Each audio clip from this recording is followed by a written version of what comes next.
G'day everyone, it's James Davis from the Pax8 Academy down here in APAC and truly blessed today. I've got Hari from Emineo Pursuits joining me. Thanks for spending some time with me today, Hari. You're absolutely welcome, James. And as you know, my full name is Gurunath Hari. You and I go back a long time when I wanted to make the world simpler for me to be called Hari. But these few days, I wouldn't say days, maybe these few years, people have chosen to call me Guru. So and that's fine with me as well. So I used to resist being called guru in my younger days because I thought I was absolutely not fit to be called it. Even now, I don't feel I'm fit to be called it, but it's just that I was at Salesforce doing a big project for them, and the VP I was reporting to, asked me if Guru would be okay with me, and I said that's perfectly fine because that is part of my name. So feel free to call me whatever you like. But I go with the official or the nickname of Guru these days. Well, you've got a lot of wisdom to share, so the nickname suits. And you're based over in Singapore, aren't you? That's right, James. Yeah, absolutely. So, a bit of a different climate down here in tropical Hobart. So Lest people who don't know where Hobart is get the wrong impression. It's far away from the tropics.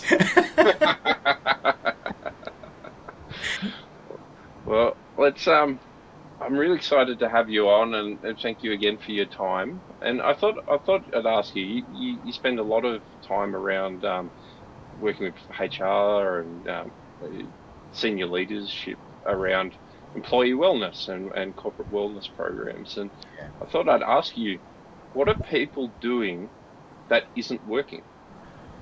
I think, James, from what I know, uh, I think I can hazard and safely say that 99% of leaders don't have a clue what employee wellness really is.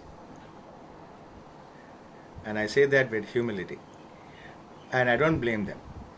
So, when you are charged with running an organization with employees, I don't know, in your ecosystem, you probably have 50 to 5,000, I don't know. But then, when you are at the helm of the affairs and you are tasked with running a business, and given that today there is a big recognition that employee well being is a cornerstone of so many business results. Can you imagine running a ship not knowing where the sea is or where the controls are? So that's how critical the ignorance level is. And from there, all sorts of aberrations stem from it. Because when you don't know what it is, you'll end up looking at the nearest shining object and you latch onto it. So that's what is not happening today. Leaders really don't know what it means. They don't know why it should be there. They have a vague idea that it has something to do with employee reduced attrition, things like that, but they don't know how that really works. So it's a huge topic, uh, and I'll maybe let you ask me the next question. But that's what's not happening. Yeah, okay. So with such a high ignorance level, and maybe it's worth starting then. What is proper employee wellness? So let me not start answering you straight away what wellness is, but starting one step before that as to why is it necessary, and then I'll tell you what it is. If you look at how the workplace has transitioned in the last 100 years, we all know the famous, Industry 1.0, 2.0, and now at probably 4.5.0. So, what's changed is we moved from being the caveman mentality to being knowledge workers. And along with that transition in the human evolution, uh, our ability to understand what makes us work has also expanded. So, in today's world, fast forward, we use the brain a lot. And when we use the brain a lot, we realize that we start thinking about what's not working with us. Until then, our ancestors, they never had time to think about what's not working with them. they were so engrossed with what's in front of them, the tools, the schedules. If you go to the famous Modern Times by Charlie Chaplin, you can see how mechanical everything was, right? So today it's not like that. So with that acute awareness of the mind being either subconsciously or consciously in the play, it has changed the way human beings operate. And this was being made even more acute during the pandemic. So pandemic, people were literally locked into their houses and they had to reflect on themselves all the time. And that's when they realized how screwed up they were. Sorry for my French. Right?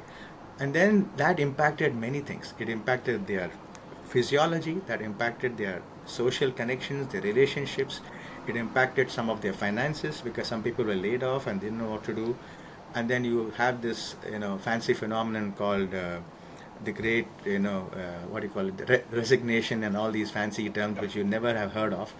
So what ultimately it boiled down to is that there is something called well-being of a human being. And then when you start deconstructing well-being, you realize that's the fountainhead of everything that the person is capable of doing. So I'm still on the why, okay? Because the what is very simple. The why is very important to understand. So, there are three components to being able to produce results: readiness, willingness, and ability. I can be ready to go out for a party. I can be willing to go out for a party, but if the door is locked from the outside, I can't leave my house to go out to the party. Yep. So you need these three components. The door may be open, I may be willing, but I don't have the right dress, so I'm not ready. I may have the right dress, the door is open, but I don't have the mojo to go for it. I'm not willing. So for all these three things to be firing, you really need to have a human being who is holistically well. That's where the keys for these three are: readiness, willingness, and ability. And that is why human well-being is so important, because everything what the human being produces, the words I produce, where you're sitting and asking me questions, the world goes around on human well-being. So why is it important? Because the world has to go around. Now, what happens if you're not at your peak? That's the next topic we can talk about. Yeah, you can still produce some outcomes. Like what I'm telling you today, if I had a headache, some words will come out of my mouth. I don't have a headache, so I'm at my peak right now. But yeah, you will still have a podcast, but the quality of the podcast will be mediocre. That is where I'm pitching why well-being is so important. And we'll talk on peakism in a short moment. So that's the why part, right? Now, what is employee well-being? What it is, in my research, and as you know, James, I had authored a book not too long ago. And that book is, let me see if I can capture it somewhere here. It should be in my, yeah, here it is. So this is the book I wrote. It's called The 6 Dimensions: Overcome Presenteeism, Excel in Work and Life, right? So my research showed that there is another very, what should I say, practical and immediate need for well-being, which was the problem of presenteeism. So now I'm going to tell you what is employee well-being. Employee well-being is a state, and employee wellness is a pursuit. So that's the what, okay? The well-being is a state, wellness is a pursuit. Wellness leads to well-being. Now, that's still amorphous. So when you deconstruct well-being, think of it in the form of the white color, light. Okay, it's white light. But you and I know that white light actually consists of 7 different colors that get mixed up to then form the white light, correct? Violet, indigo, blue, green, yellow, orange, and red. Yep. Well-being is a bit like that. There are multiple components that go to form a holistically well human being. when you put it like that, it becomes so obvious, doesn't it? In terms of those challenges since COVID and a lot of that absenteeism. You're talking about presentism. Presenteeism. Um, the, a lot of what I'm seeing from owners and leaders, they're really struggling to get that engagement and buy-in that we might have even been able to get 4 or 5 years ago. It's not even a long time, like you were just explaining. So I'm really curious to hear you mention peakism and the 6 components. Do you want to talk us through? Because I'm assuming this is going to build out that how to view people and their well-being and their state that you just described. Sure, James. Look, the reality is, James, all owners, and I was one too, we all want to maximize our return on our investment, right? So we invest in office space, we invest in people, among other things. So as a employer, you want to get the best output from these investments. So you have cash capital and you have human capital. And you want to get this human capital to produce the best they can. Now, for that to happen, you and I, we know cricket, right? We need our players to be at the peak of our, fitness and everything else, correct? Yes. So that is precisely what peakism really is. Peakism is having employees who are at their peak performance levels all the time. Now that's the holy grail. Can a human being be at the peak of the performance all the time, anytime, everywhere? Maybe not. But if that concept didn't even exist, you wouldn't know what to shoot for. That's why I introduced the concept of peakism. So what is peakism? Peakism is the habitual behavior of employees wanting to come to work holistically well in order to perform at their peak for their own self-fulfillment. That's a really good aim, and that goes back to what you were saying about it's a pursuit. You got to set the bar high. You need to know where you're aiming for. So you're driving for something. So what gets in the way of peakism? Oh, a ton of things, James. Pretty much some of these are self-inflicted. Some of these are, of course, beyond their control. The lack of awareness, first of all, about this need of what are the 6 dimensions of well-being or wellness is the first step. So I'll give you a simple example. Let's say you and I know a friend who's probably in his 20s, maybe 30s, and this could be a female or a male. And we'll keep life simple. We'll just go with 2 genders here. And they had a breakup, let's say. Okay, and the breakup can be with their partner. That partner can be the same gender or different gender. I really don't care. But they had a breakup.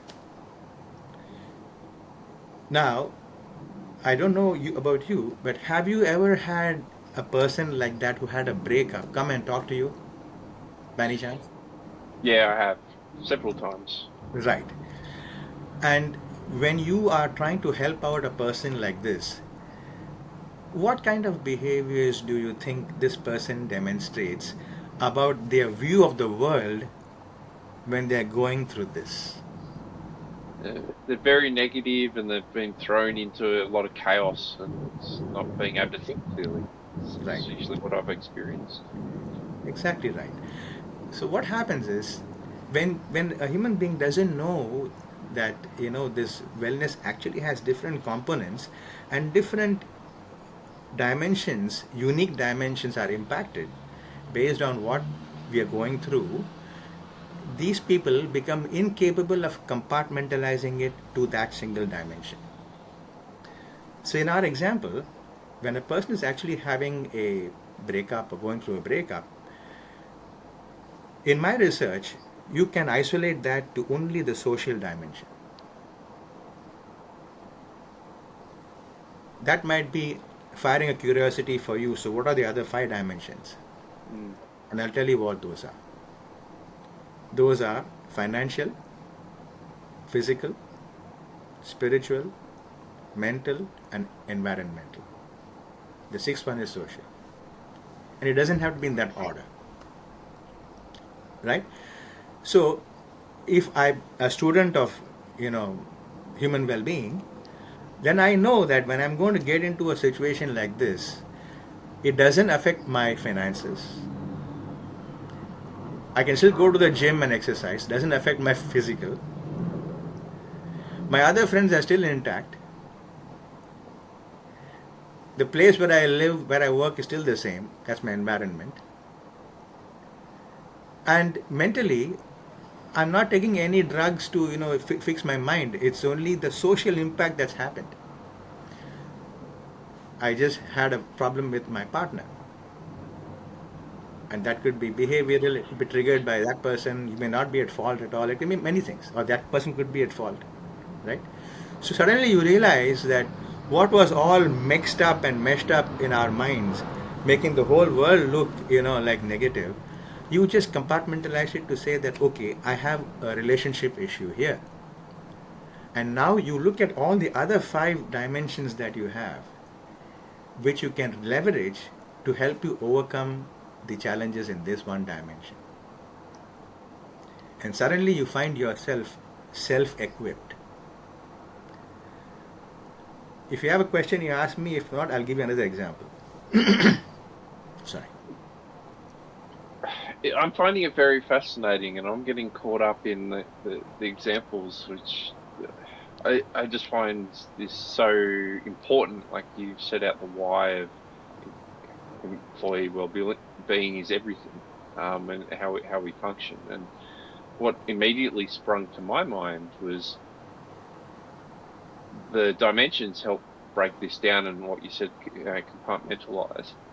But how, if I'm an owner and I'm seeing this happening in my employees, they don't have that self-awareness like what you mentioned earlier on in the piece.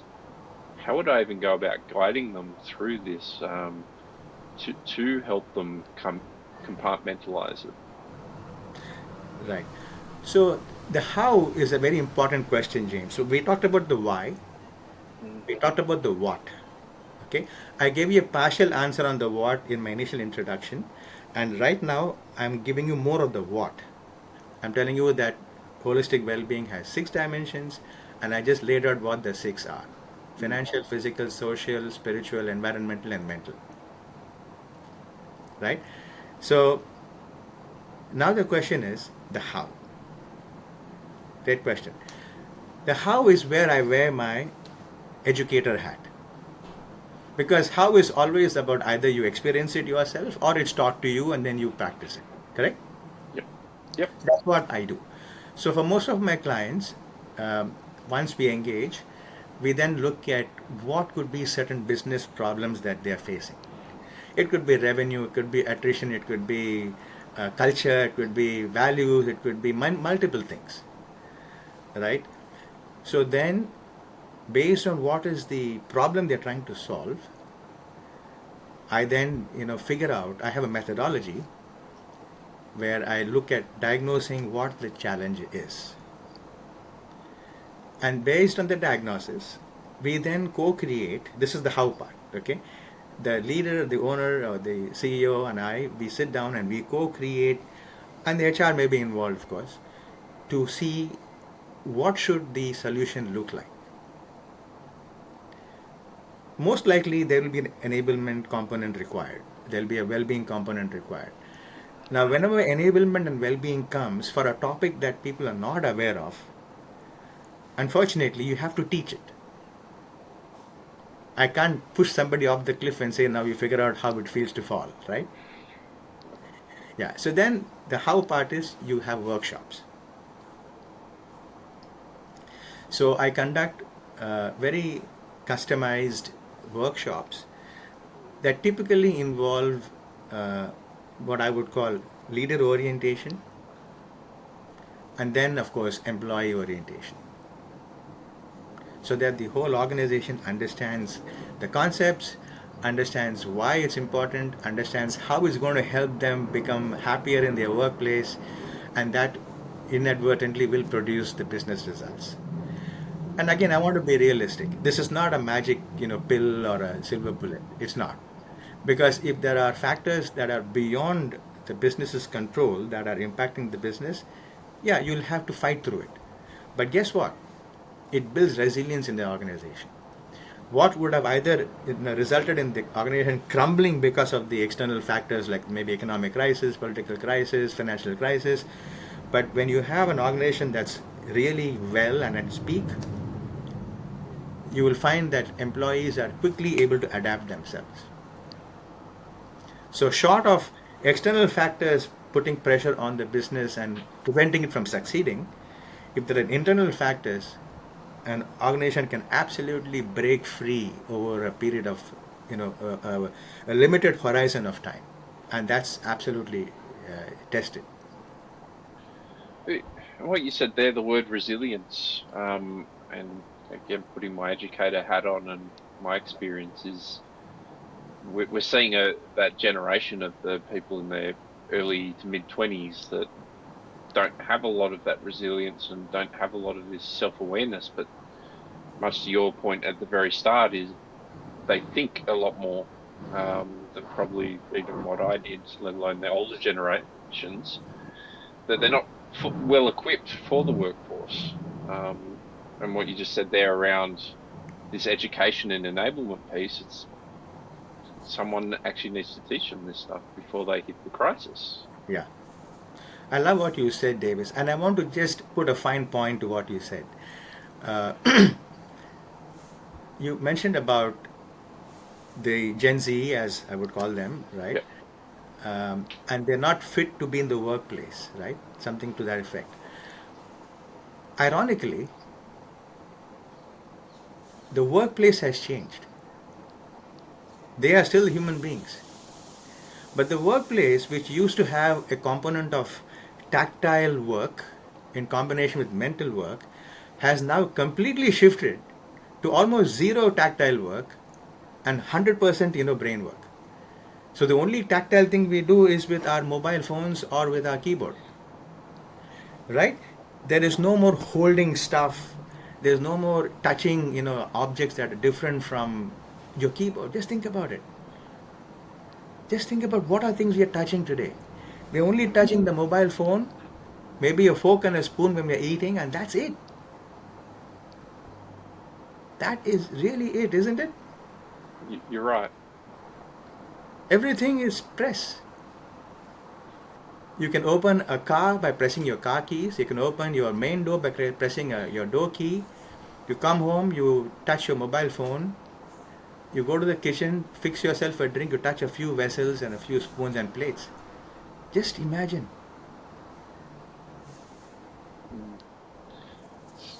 Dramatic change, isn't it? It is dramatic. So, you have a lovely chest of drawers behind you. Now, you at least have something different to do. You got to pull out those drawers. You're then flexing your bicep, you're flexing a bit of your tricep. There's something happening there at least. Yep.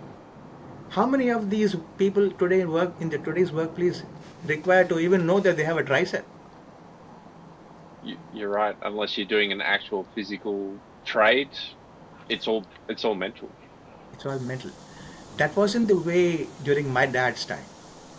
My dad was a scientist, for example, and he was a researcher doing work on the Earth's geomagnetic field. So he would have to go to the underground positions where there were seismographs, which were recording the seismic activity. He would then look through telescopes. He would then study certain patterns. There was a lot of tactile work that he used to do. He used to flip pages. He used to carry books, all different textures, different materials, different weights. He used to get help to carry batteries to go and go to his research place where they had to power up certain machinery to measure stuff. It was all of those kind of things. And that's a scientist of those days. Forget about talking about coolies and welders and plumbers. They always are very tactile, right? Yeah. But today, what are scientists doing? Screen, keyboard. Mm.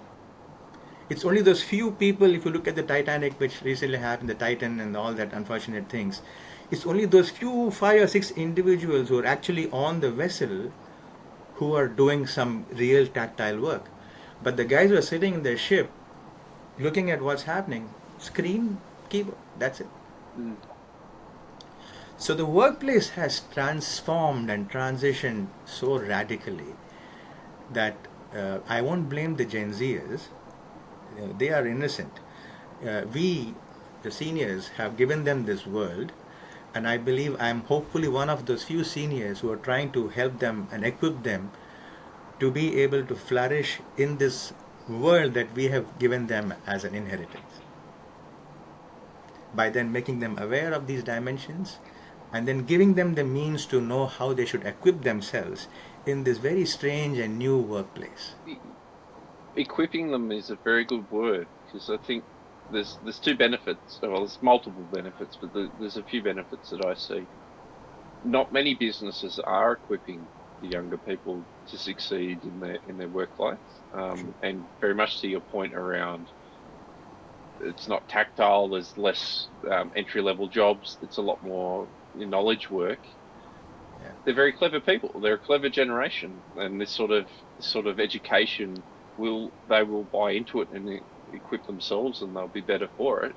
Yeah. But it also is a great workplace perk. Perk's probably not the right word, but a benefit from working at places that actually invest in their people like that, because not many do. Yeah. Not many take the time to treat them more than just like a number, like what you said very early on in the session as well. So I think that's some great advice, and I'm going to jump around a little bit and go back to the 6 dimensions, because Certainly. you've got me intrigued. You told us what the 6 were, and what do you see are the typical challenges that come from there? What are the typical things that affect the business out of those 6 dimensions? The first thing to remember, James, is while I have deconstructed, overall holistic well-being into 6 dimensions, they are actually interconnected. Yeah, they actually play off each other constantly. We don't even know it, and that's why it was so important and not so easy to kind of break it out and find out what are the elements over there.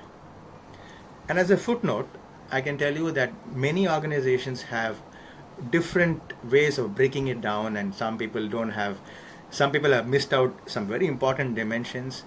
Like, for example, there's a holistic wellness institute, if I'm not mistaken, in the US, which were probably among the pioneers who talked about, dimensional well-being.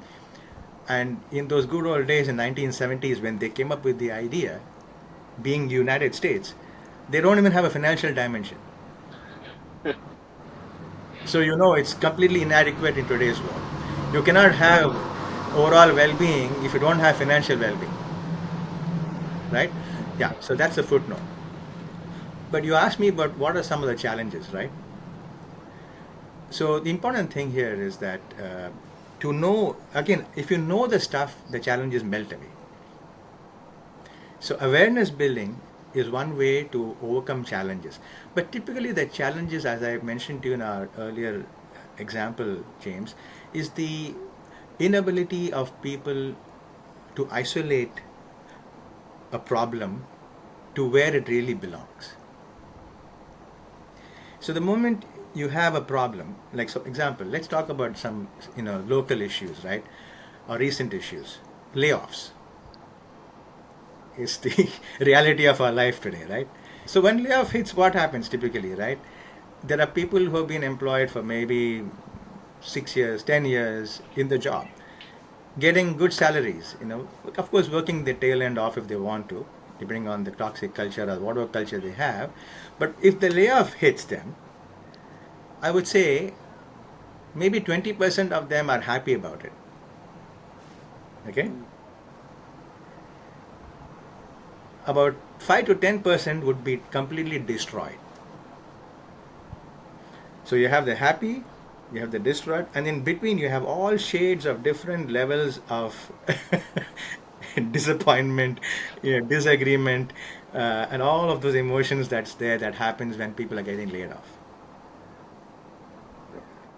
So a lot of the times, as a data scientist, you can get some information from the outliers.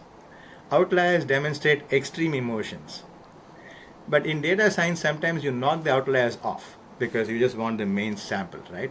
But in these cases, when you're having socio-psychological and those kind of behavioral issues, outliers sometimes are very important. They tell you what's happening and what's going on in the middle.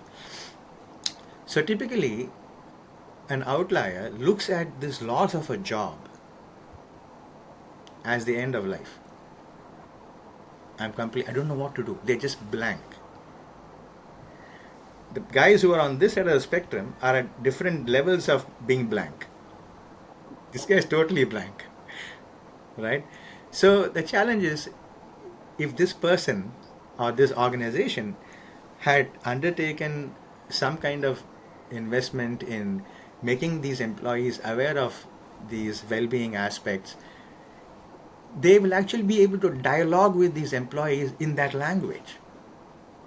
It's such a huge opportunity loss, because today, if an layoff is being announced, you can take any CEO letter, okay? What will you get to hear, James? The CEO, like before the layoff is happening, what are they going to tell the employees usually? They're usually preparing them for it to come, and they're talking about the economic downturn. They're talking about the conditions of the market. It's the same things, isn't it? Absolutely, the same stuff.